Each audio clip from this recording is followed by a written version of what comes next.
and welcome to Serious Economics. Today we are going to cover chronology of macroeconomic theories. So let's begin the class. First theory है Adam Smith की theory 1776 में आया है और जिसका नाम है क्लासिकल फाउंडेशन, जिसका कॉन्सेप्ट है सेल्फ रेगुलेटिंग मार्केट। मतलब कि एडम स्मिथ ने जो थ्योरी दी है उसमें ये कॉन्सेप्ट था कि मार्केट जो है वो सेल्फ रेगुलेट होता है। इसमें जो है इनविजिबल हैंड का कॉन्सेप्ट है, ठीक है। मतलब गवर्नमेंट का इंटरफेरेंस जो है वो कम होना चाहिए। ये देते हैं थ्योरी 1776 में एडम स्मिथ, क्लासिकल फाउंडेशन जिसका नाम था। फिर आते हैं इस जेबी से जो है 1803 में आते हैं और क्या देते हैं, सेज लॉ, जो जिसका कोर कॉन्सेप्ट क्या था कि सप्लाई जो है क्रिएट्स इट्स ओन डिमांड, ठीक है। बाद में जाके ये कॉन्सेप्ट चैलेंज भी हुआ था। इनका मतलब है कि ओवर प्रोडक्शन पॉसिबल ही नहीं है, सप्लाई जो है क्रिएट करती है अपना खुद का डिमांड, ठीक। तो ये जेबीसी का कॉन्सेप्ट है, 1803 में ये इकोनॉमिस्ट आए थे। देन आते हैं, देखते हैं 1817 में कौन आता है, रिकार्डो आते हैं, ठीक है। रिकार्डो क्या देते हैं, क्लासिकल थ्योरी ऑफ इंटरेस्ट, जिसमें कॉन्सेप्ट है लोनेबल फंड्स फाउंडेशन का, ठीक है। लोनेबल फंड जो है इंटरेस्ट का एक क्लासिकल थ्योरी है, ठीक। और जो इसमें कॉन्सेप्ट क्या होता है कि इकोनॉमी जो है वो ऑलवेज फुल एम्प्लॉयमेंट पे रहती है, ऐसा क्लासिकल बिलीव करते हैं, ठीक। तो एडम स्मिथ से जो रिकार्डो की तीनों थ्योरी है, इसे हम कहते हैं बिगनिंग, क्लासिकल बिगनिंग, ठीक है। क्लासिकल बिगनिंग से याद रखना, क्लासिकल बिगनिंग में कौन कौन इकोनॉमिस्ट आते हैं, एडम स्मिथ, जेबी से एंड रिकार्डो, इसे कहते हैं क्लासिकल बिगनिंग 1776 से 1817, ओके। ये तीन इकोनॉमिस्ट आते हैं। अब देखते हैं मनी थ्योरीज पे, ठीक है। तो मनी एंड इंटरेस्ट थ्योरीज जो है ना वो 1871 से 1898 तक, ये जो चार थ्योरी हैं, सॉरी, ये जो तीन थ्योरीज हैं ये किसकी हैं, मनी थ्योरीज में आती हैं, ठीक है। ये मनी थ्योरी इनका कोर कॉन्सेप्ट होगा, money theories and interest theories कह लो, ठीक है, मनी एंड इंटरेस्ट थ्योरीज, ठीक। ये क्या है, 1871 टू 1898 तक, ठीक है। जिसमें कौन कौन इकोनॉमिस्ट आ रहा है, फिशर आ रहा है, मार्शल आ रहा है एंड विक्सेल आ रहा है, ठीक है। ये तो 1871 में इरविन फिशर जो है, क्या उनका थ्योरी का नाम था, क्वांटिटी थ्योरी ऑफ मनी देते हैं, जिसका मतलब है एमबी इक्वल टू पीटी, ठीक है। फिर इसको फॉर्मुलाइज कर दिया जाता है लेटर ऑन 1911 में। इनमें यही बताते हैं कि मनी सप्लाई जब इंक्रीज होगी तो प्राइस भी इंक्रीज होगा, ठीक। उसके बाद आते हैं अल्फ्रेड मार्शल की थ्योरी देखते हैं, जो कि 1890 में आई है। अल्फ्रेड मार्शल क्या थ्योरी का नेम क्या था, कैम्ब्रिज कैश बैलेंस, जिसमें कॉन्सेप्ट देते हैं MD equal to KP Y, मतलब लोग पैसे डिमांड करते हैं, ठीक। सिर्फ सप्लाई ही नहीं इंपॉर्टेंट है, लोग पैसे भी डिमांड करते हैं, ऐसा मार्शल का कहना था कैम्ब्रिज कैश बैलेंस अप्रोच में, ठीक। अब 1898 में आते हैं, विक्सेल आते हैं, नूट विक्सेल इनका पूरा नाम था, और ये कॉन्सेप्ट देते हैं natural rate versus market rate of interest और कम्युलेटिव प्रोसेस की बात करते हैं, ठीक है। मतलब कि ये बात करते हैं, डिफरेंस बताते हैं इन्फ्लेशन डिफ्लेशन का, प्लस इसमें कॉन्सेप्ट ये रहता है कि मनी का जो यहाँ से है, मनी का रोल जो है इम्पोर्टेंट होना स्टार्ट हुआ है, ठीक। तो ये है कम्युलेटिव प्रोसेस के बारे में नूट विक्सेल जिक्र करते हैं। अब बात करते हैं सुम्पिटर की, और यहाँ से जो है बिजनेस साइकिल थ्योरी शुरू हो जाएंगी 1912 से 1913 तक। ये जो है सुम्पिटर, हॉट्रे, हयाक एंड कैल्डर, इनकी क्या है, ये बिजनेस साइकिल थ्योरीज है चारों, ठीक है। तो ब्रॉडर कॉन्सेप्ट में ऐसे याद रखना, क्लासिकल थ्योरीज पहले आई, फिर मनी थ्योरीज आई, फिर हम क्या देख रहे हैं, ये देख रहे हैं बिजनेस साइकिल थ्योरीज, ठीक है। BCT लिख देती हूँ मैं, ठीक, बिजनेस साइकिल थ्योरीज। तो सुंगपीटर की बिजनेस साइकिल थ्योरी का क्या कॉन्सेप्ट था, इनोवेशन एंड क्रिएटिव डिस्ट्रक्शन, ठीक। हार्ट्रे का जो था थ्योरी का नाम money monetary theory of business cycle, ठीक है। और जिसका कोर कॉन्सेप्ट क्या था, क्रेडिट एक्सपेंशन, इसका कोर कॉन्सेप्ट था, ठीक है। तो सुंगपीटर की क्या थी, इनोवेशन एंड क्रिएटिव डिस्ट्रक्शन का कॉन्सेप्ट। और जो रॉल्फ हॉट्रे है, इनका पूरा नाम रॉल्फ हॉट्रे है, 1913 में आए हैं। देखो 1912 में कौन आया, सुंगपीटर, 1913 में कौन आया, हॉट्रे। हॉट्रे इनका पूरा नाम राल्फ हॉट्रे था, और इन्होंने कॉन्सेप्ट दिया है monetary theory of business cycle theory दी है, जिसमें क्रेडिट एक्सपेंशन की बात की है। मतलब क्रेडिट जो है एक्सपेंशन होगा बूम में और कॉन्ट्रैक्शन होगा क्रेडिट जो है रिसेशन में, ठीक है। अच्छा, फिर आते हैं हैक। हैक का कॉन्सेप्ट जो है 1931 में आते हैं और ये देते हैं ऑस्ट्रियन बिजनेस साइकिल के थ्योरी इनका नाम होता है। थ्योरी का नाम ऑस्ट्रियन बिजनेस साइकिल, जो कि बात करता है माल इन्वेस्टमेंट कैपिटल स्ट्रक्चर के बारे में। ठीक है, मींस की रॉन्ग इन्वेस्टमेंट जिसे कहते हैं माल इन्वेस्टमेंट, और ये एक साइकिल में होता है, इसे कहते हैं ऑस्ट्रेलियन बिजनेस साइकिल। ठीक है, रॉन्ग इन्वेस्टमेंट के बारे में हैक बताते हैं 1931 में। ठीक, फिर आते हैं 1933 में कैल्डर की थ्योरी, जो कि बिजनेस साइकिल मॉडल है।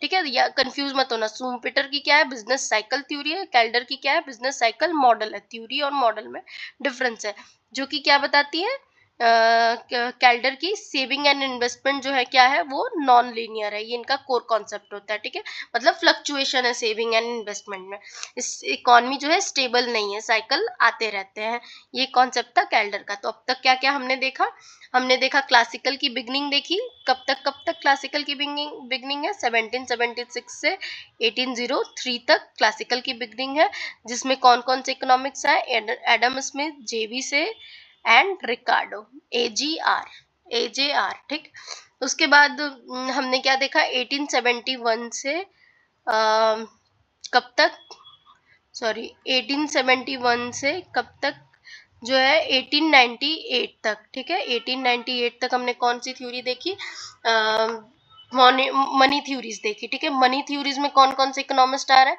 फिशर आ रहा है, मार्शल आ रहा है, विक्शल आ रहा है, नूट विक्शल, एफएमडब्ल्यू। फिर हम देख रहे हैं 1912 से 33 तक, 1912 से 1933 तक।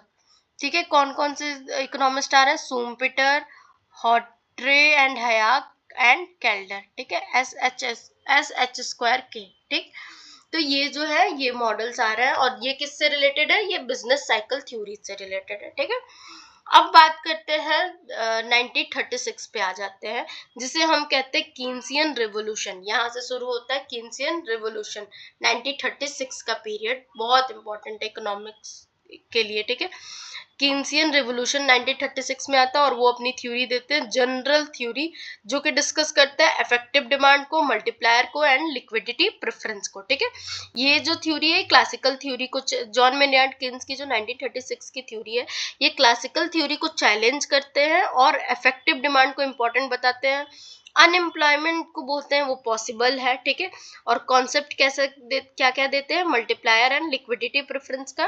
ठीक है, और ये जो है बेसिकली बताते हैं कि demand drives output and employment. ठीक है, डिमांड जो है ड्राइव करती है आउटपुट एंड एम्प्लॉयमेंट। ठीक है, फिर आता है डेवलपमेंट 1937 पे, जिसे हम देखो 1937 से 41 तक, इन्हें हम कहते हैं पोस्ट कीनेसियन। क्योंकि वो कीन्स के बाद आ रहे हैं। ठीक है, तो ये होता है पोस्ट कीनेशियन इन्हें बोलते हैं। इसमें कौन कौन से इकोनॉमिस्ट शामिल है हमारे, हिक्स हैं। ठीक है, 1937 में हिक्स की थ्योरी आती है, हेरड है एंड पिगू है। ठीक है, इन तीनों को हम बोलते हैं पोस्ट कीनेसियन। हिक्स की थ्योरी क्या देती है, 1937 में आते हैं हिक्स इकोनॉमिस्ट, और वो देते हैं आईएसएलएम फ्रेमवर्क। ठीक है, जिसमें क्या कॉन्सेप्ट लेते हैं, कीन्सियन सिंथेसिस विद क्लासिकल, मतलब कि गुड प्लस मनी मार्केट को कंबाइन करते हैं। ठीक है, और क्या बताते हैं, कीन्सियन कॉन्सेप्ट को सिंथेसाइज करते हैं क्लासिकल से। ठीक है, विद क्लासिकल, और क्या बनाते हैं, आईएसएलएम फ्रेमवर्क, जिसमें गुड्स और मनी मार्केट दोनों को कंबाइन किया जाता है। ठीक, फिर 1937 में ही हिक्स जो है एक और थ्योरी देते हैं, बिजनेस साइकिल मॉडल, जो कि सीलिंग एंड फ्लोर के बारे में बात करता है। ठीक है, बिजनेस साइकिल मॉडल किसकी बात करता है, सीलिंग एंड फ्लोर के बारे में। ठीक है, फिर आते हैं 1939 में हेरड किसके बारे में बात करते हैं, रॉय हेरड जो है इनका नाम था पूरा, और ये बात करते हैं डायनेमिक मल्टीप्लायर एक्सेलरेटर मॉडल के बारे में। ठीक है, मतलब मल्टीप्लायर प्लस एक्सेलरेटर क्या है, वो ग्रोथ इक्वल किसके हो जाएगा, ग्रोथ इनस्टेबिलिटी के। ठीक है, मल्टीप्लायर प्लस एक्सेलरेटर डायनेमिक बोल रहा है, मतलब ग्रोथ इनस्टेबिलिटी के इक्वल हो जाएगा। ठीक, फिर बात करते हैं ऑर्थर पीगू की, जो कि 1941 में आए हैं, और इन्होंने दिया है रियल बैलेंस इफेक्ट, जो कि wealth effect of price change को दिखाता है। ठीक है, रियल बैलेंस इफेक्ट से क्या होता है कि प्राइस अगर डिक्रीज होगी तो वेल्थ इंक्रीज होगा, और उससे क्या होगा, डिमांड बढ़ेगी। ठीक है, इन्होंने कीन्स को एक्सटेंड किया है, प्लस रिफाइन भी किया गया है आर्थर पीगू द्वारा। ठीक, तो ये हमने देखा कि पोस्ट कीन्सियन डेवलपमेंट 1937 से 1941, ठीक है। अब देखो इस फ्लो को याद रखो कैसे, क्या क्या हमने देखा। पहले हमने क्लासिकल्स की थ्योरी देखी, क्लासिकल के बाद हमने क्या देखा, मनी थ्योरी देखी, ठीक है। मनी थ्योरी के बाद हमने क्या देखा, मनी थ्योरी के बाद हमने देखा बिजनेस साइकिल, ठीक है। बिजनेस साइकिल के बाद हमने क्या देखा, बिजनेस साइकिल के बाद हमने देखा कीन्स का, कीन्स के बाद हमने क्या देखा, पोस्ट कीन्स, ठीक है। पोस्ट कीन्स, पोस्ट कीन्स में, ठीक है, एक लाइन में अगर याद करो तो क्लासिकल जो है मार्केट परफेक्ट मानता है, क्लासिकल इसमें मार्केट क्या मानता है, परफेक्ट है, ठीक। कीन्स जो है क्या मानते हैं कि मार्केट जो है फेल हो सकता है, मार्केट क्या है, फेल हो सकता है, ठीक है। और पोस्ट कीन्स क्या है, मॉडल बना के एक्सप्लेन किया है इन्होंने, ठीक है। मार्केट जो यहाँ फेल हो सकता है ये मानते हैं, और पोस्ट कीन्स क्या मानते हैं कि मॉडल को जो है ये पोस्ट कीन्स क्या है, मॉडल बनाते हैं और क्या करते हैं, एक्सप्लेन करते हैं, ठीक है। मॉडल बना के एक्सप्लेन करते हैं। तो देखो मैक्रो इकोनॉमिक का डेवलपमेंट जो है क्लासिकल इकोनॉमिक्स से स्टार्ट होता है, जहां मार्केट को सेल्फ रेगुलेटिंग माना गया है। बाद में मॉनेटरी इकोनॉमिस्ट ने मनी का रोल एक्सप्लेन किया। फिर बिजनेस साइकिल थ्योरीज ने बताया कि इकोनॉमी फ्लक्चुएट करती है, ठीक है। फिर 1936 में कीन्स ने रिवोल्यूशन लाकर इफेक्टिव डिमांड और अनएम्प्लॉयमेंट को हाईलाइट किया, ठीक है। उसके बाद हीक्स, हेरड, पिगू ने कीन्सियन आइडियाज को मॉडल और एक्सटेंशन के थ्रू रिफाइन किया है। अब इस तरह याद हो जाएगा, ठीक है। अब चलो, अब हम देखते हैं 1949 से गॉडविन से, ठीक है। Just a minute, let me reload, ठीक है। गॉडविन के कॉन्सेप्ट से देखते हैं, ठीक। तो 1949 में गुडविन आते हैं, सॉरी, गुडविन जो है कॉन्सेप्ट क्या देते हैं, non linear oscillator business cycle model theory देते हैं, ठीक है। Non linear oscillator business cycle model Goodwin देते हैं, जो कि ये जो सारी थ्योरी होंगी ये किससे रिलेटेड होंगी, कंजप्शन एंड मनी या डिमांड के डेवलपमेंट से, ठीक है। यहाँ से क्या हो रही है, 1950 से क्या हो रहा है, कंजप्शन एंड मनी डिमांड की थ्योरीज आने लग रही हैं, ठीक है। जिसमें गुडविन आते हैं जो देते हैं non linear oscillator business cycle model 1949 में, ठीक। अब देखते हैं 1949 के बाद जो जेम्स गुडविन के बाद इनका जो थ्योरी होता है ये बताता है कि इकोनॉमी जो है स्मूथ नहीं होती है, अप्स एंड डाउन इरेगुलर होते हैं, ठीक है। गुडविन के थ्योरी में नॉन लीनियर ऑसिलरेटर का मतलब है कि अप्स एंड डाउन रेगुलर होते हैं, इकोनॉमी जो है स्मूथ नहीं है। फिर 1950s में आते हैं हमारे जेम्स डुजनबेरी, ठीक है। 1915 में जेम्स डुजनबेरी आके कौन सा कॉन्सेप्ट देते हैं, रिलेटिव इनकम हाइपोथेसिस, जिसका मतलब है कीपिंग विद द जोनेसिस, मींस कि लोग अपनी इनकम से ज्यादा दूसरों से कंपेयर करके कंज्यूम करते हैं, ठीक है। कीपिंग अप विद जोनेसिस, ठीक है। अब आते हैं 1952 में बॉमुल की थ्योरी। बॉमुल की थ्योरी क्या है, बॉमुल की थ्योरी है inventory theoretic approach to money demand, मतलब inventory approach to money demand, लोग कैश मैनेज करते हैं जैसे फर्म इन्वेंट्री मैनेज करती है, ये था बॉमुल की थ्योरी। देन 1953 में आते हैं फ्रीडमैन देते हैं परमानेंट इनकम हाइपोथेसिस, ठीक है, PIH जिसे हम कहते हैं। इसका कॉन्सेप्ट था कि कंजप्शन जो है depend on long term income not current income, ठीक। तो इसे बोलते हैं परमानेंट इनकम हाइपोथेसिस। फिर 1954 में मोदी गिलानी और ब्रूमबर्ग की आती है लाइफ साइकिल हाइपोथेसिस, जो कि क्या बताती है, लोग अपनी लाइफ के अकॉर्डिंग सेविंग एंड कंजप्शन का प्लान करते हैं, ठीक है। मोदी गिलानी ब्रूमबर्ग की लाइफ साइकिल हाइपोथेसिस। देन 1956 में आते हैं फिशर की थ्योरी। फिशर की थ्योरी क्या है, एरविन फिशर की थ्योरी, जो कि 1956 में रिफाइन किया। उन्होंने बताया इंटर टेम्पोरल चॉइस थ्योरी, ठीक है। ये रिफाइंड मॉडल था जिसमें आज वर्सेस फ्यूचर कंजप्शन का डिसीजन जो है लेने के बारे में बताया गया, इंटर टेम्पोरल चॉइस थ्योरी, ठीक है। फिर 1956 में सेम ईयर में फ्रीडमैन आते हैं। फ्रीडमैन देते हैं modern quantity theory money demand function, ठीक है। फ्रीडमैन की modern quantity theory, money demand जो है स्टेबल होती है ऐसा कहना था उसका, और कंजप्शन एंड मनी डिमांड को माइक्रो फाउंडेशन मिलने लगे थे यहीं से, ठीक है। उसके बाद देखते हैं इन्फ्लेशन एंड अनएम्प्लॉयमेंट का डिबेट, ठीक है। फिलिप से लेके हम देखते हैं 1950 से 60s तक क्या है, इन्फ्लेशन एंड अनएम्प्लॉयमेंट का एक तरह का डिबेट है, ठीक है। तो पहले आते हैं 1958 में फिलिप क्या देते हैं, फिलिप्स बताते हैं फिलिप कर्व के बारे में, ठीक है, जो कि इन्फ्लेशन एंड अनएम्प्लॉयमेंट के ट्रेड ऑफ के रिलेशन को बताता है, ठीक है। इन्फ्लेशन अगर बढ़ेगा तो अनएम्प्लॉयमेंट जो है वो घटेगा, ठीक है। शॉर्ट रन ट्रेड ऑफ आता है फिलिप कर्व में, ठीक है। फिर आते हैं जेम्स टॉबिन 1958 में और देते हैं portfolio theory of money demand mean variation. मतलब portfolio theory of money demand और मीन वेरिएशन मतलब कि लोग रिस्क रिटर्न के बेसिस पे एसेट्स चूज करते हैं, ठीक है। जेम्स टॉबिन की जो 1958 की जो थ्योरी है पोर्टफोलियो थ्योरी, वो क्या कहती है, मीन वेरिएशन के बारे में। मतलब लोग रिस्क जो है रिटर्न के बेसिस पे एसेट को चूज करते हैं, ठीक है। फिर आते हैं हम 1961 की रॉबर्ट मुंडल की थ्योरी, जो कि बताती है Mundell Fleming model with Fleming 1962, ठीक है। मॉडल रॉबर्ट मुंडल की 1961 की जो थ्योरी है ये ओपन इकोनॉमी के बारे में डिस्कस करती है, आईएसएलएम के बारे में, ओपन इकोनॉमी आईएसएलएम के बारे में, ठीक है। वो बताते हैं exchange rate plus capital mobility को इंपॉर्टेंट बताते हैं, ठीक है। Exchange rate plus capital mobility के बारे में, कैपिटल मोबिलिटी इंपॉर्टेंट बताते हैं, ठीक है, इंपॉर्टेंट, ठीक है। इसको हम सारे डिटेल में पढ़ेंगे थ्योरी, मुंडल फ्लेमिंग मॉडल को भी, और ये बता, और क्या है, ओपन इकोनॉमी आईएसएलएम है, ठीक है। नेक्स्ट हम देखते हैं 1963 का मिल्टन फ्रीडमैन एंड 1963 में जो फ्रीडमैन स्वार्ट्ज की थ्योरी है, monetary history of USA money supply matrix, ठीक है। तो ये Milton Friedman and Anna Schwartz द्वारा दिया गया है 1963 में। ये दो लोग हैं, फ्रीडमैन एंड अन्ना स्वार्ट्ज, ठीक है। इन्होंने दिया है मॉडर्न हिस्ट्री ऑफ यूएसए, जिसमें मनी सप्लाई का जो शॉक है, ठीक है, मनी सप्लाई जो शॉक है वो क्या करती है, फ्लक्चुएशन लाती है। ये इस चीज के बारे में हम लोग पढ़ेंगे। मॉनेटरी हिस्ट्री ऑफ यूएसए मतलब मनी सप्लाई क्या क्रिएट करती है, मनी सप्लाई शॉक्स, जो मनी सप्लाई शॉक्स आते हैं वो क्या क्रिएट करते हैं, फ्लक्चुएशन क्रिएट करते हैं इकोनॉमी में, ठीक है, फ्लक्चुएशन, इसके बारे में बात हुई है।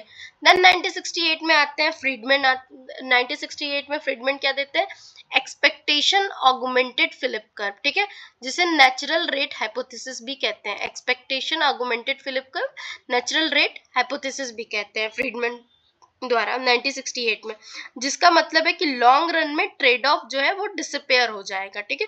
Natural rate hypothesis expectation augmented Phillip curve Friedman द्वारा दिया गया 1968 में, और ये लॉन्ग रन की बात करता है। और यहाँ पे जो फिलिप कर्व है वो ट्रेड ऑफ किसके बारे में, शॉर्ट रन के बारे में बात कर रहा है, इन्फ्लेशन एंड अनएम्प्लॉयमेंट के बीच में। जो फ्रीडमैन की फिलिप कर्व है वो क्या है, एक्सपेक्टेशन ऑगमेंटेड फिलिप कर्व है, और नेचुरल रेट हाइपोथेसिस के बारे में बात करती है। और दूसरा इसमें बताता है लॉन्ग रन जो है अनएम्प्लॉयमेंट, लॉन्ग रन में जो है ट्रेड ऑफ जो है डिसअपेयर हो जाता है, ठीक। फिर 1968 में आता है फेल्प्स जो है नेचुरल रेट ऑफ अनएम्प्लॉयमेंट देते हैं, जिसमें इंडिपेंडेंट ऑफ फ्रीडमैन से independent natural rate of unemployment देते हैं। इनका क्या था, फ्रीडमैन का नेचुरल रेट ऑफ हाइपोथेसिस था और फेल्प्स का क्या था, नेचुरल रेट ऑफ अनएम्प्लॉयमेंट। 1968 में फेल्प्स आते हैं और वो इनका पूरा नाम एडमंड फेल्प्स है, ठीक है। और ये बताते हैं नेचुरल रेट ऑफ अनएम्प्लॉयमेंट मतलब लॉन्ग रन में अनएम्प्लॉयमेंट जो है वो फिक्स्ड होती है, ठीक है। ये जो है कॉन्सेप्ट देते हैं short run versus long run, इन्होंने डिफरेंस समझाया है, ठीक। अब बात करते हैं 1972 में। 1972 में कौन है, लूकस जो है वो क्या देते हैं, रैशनल एक्सपेक्टेशन, और जिसे हम लूकस क्रिटिक भी कहते हैं, ठीक है।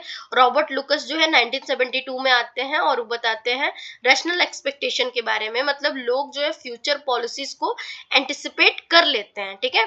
और इसे लूकस क्रिटिक में क्या बताते हैं कि ओल्ड मॉडल जो है वो अनरिलायबल है। इस तरह का कॉन्सेप्ट जो है रैशनल एक्सपेक्टेशन और लूकस क्रिटिक देखेंगे हम, लूकस द्वारा दिया गया 1972 का, ठीक। अब बात करते हैं 1975 में कौन आते हैं, सर्जेंट वेलेस, ठीक है, Sargent and Wallace means Sargent का नाम है पूरा Thomas Sargent and Neil Wallace, ठीक। ये दो लोग थे, थॉमस एंड नील, जो दो लोग थे, ठीक। और ये क्या देते हैं, पॉलिसी इन इफेक्टिवनेस प्रोपोजिशन, ठीक है। मतलब सिस्टमेटिक पॉलिसी का इफेक्ट जो है वो जीरो है, लोग जो है वो एडजस्ट कर लेते हैं, ठीक। तो इसी को बोला गया है पॉलिसी इनइफेक्टिवनेस प्रोपोजिशन। सिस्टमेटिक पॉलिसी का क्या है, इफेक्ट जो है वो जीरो है, लोग जो है एडजस्ट कर लेते हैं। ये दिया गया है Thomas Sargent and Neil Wallace द्वारा 1975 में। 1976 में फिर आते हैं, फिर कौन से इकोनॉमिस्ट आते हैं, डॉन बुश। डॉन बुश का पूरा नाम है रुडिगर डॉन बुश, जो कि exchange rate over shooting model देते हैं, जिसमें कॉन्सेप्ट ये है कि शॉर्ट रन में जो है एक्सचेंज रेट ज्यादा रिएक्ट करता है, ठीक है, और गवर्नमेंट पॉलिसी हमेशा इफेक्टिव नहीं होती है, ठीक। तो ये हो गया हमारा डॉन बुश का, ठीक। अब हम देखते हैं किसकी थ्योरी, अब किडलैंड प्रिस्कॉट की देखते हैं 1982 की थ्योरी। किडलैंड प्रिस्कॉट क्या बोलते हैं, रियल बिजनेस साइकिल थ्योरी देते हैं, और इसमें ये टेक्नोलॉजी शॉक को एक्सप्लेन करते हैं, ठीक है। मतलब बिजनेस साइकिल का मेन रीजन जो है वो टेक्नोलॉजी शॉक होता है, ना कि डिमांड फ्लक्चुएशन। ये है किडलैंड एडवर्ड प्रिस्कॉट का कहना, ठीक है। इकोनॉमी में अप्स डाउन रिसेशन बूम जो है वो नेचुरल होते हैं, ये गवर्नमेंट डिमांड ये गवर्नमेंट या डिमांड फेलियर की वजह से नहीं, बल्कि टेक्नोलॉजी चेंज से, जैसे मान लो एआई, ऑटोमेशन, प्रोडक्टिविटी चेंज, इनके कारण जो चीज होती है उसके बारे में बताया रियल बिजनेस साइकिल थ्योरी में किडलैंड प्रिस्कॉट ने। देन फिर 1990 में आते हैं, न्यू कीन्सियन थ्योरी आती है 1990 में, और ये बताती है menu cost, efficiency wage and staggered contract के बारे में, ठीक है। तो मतलब कोई एक इंडिविजुअल नहीं, ग्रुप ऑफ इकोनॉमिस्ट ने इसको दिया था, न्यू किन्सियन ने। न्यू किन्सियन जो कि 1990s में आई है, और इसका कोर आइडिया ये था कि मार्केट जो है परफेक्ट नहीं है, क्योंकि प्राइस एंड वेजेस जो है वो स्टिकी होते हैं, इसलिए गवर्नमेंट पॉलिसी जो है वो क्या है, यूजफुल है, ठीक।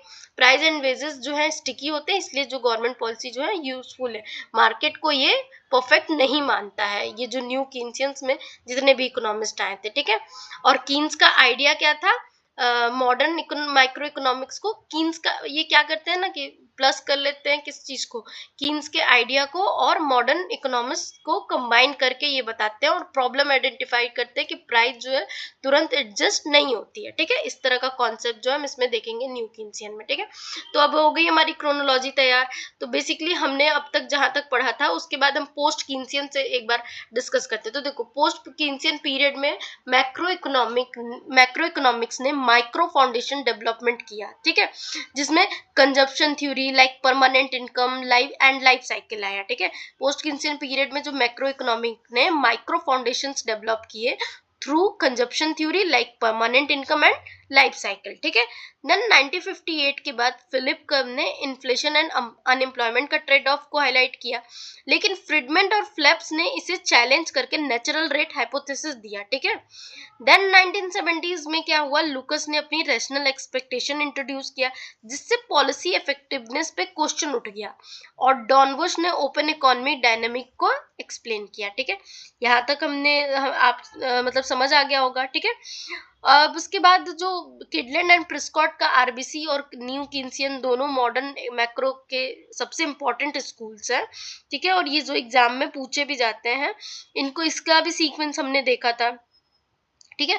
तो real business cycle theory by Kydland and Prescott जो है वो एक्सप्लेन करती है fluctuation through supply side technology shock under flexible price and rational expectation, ठीक है।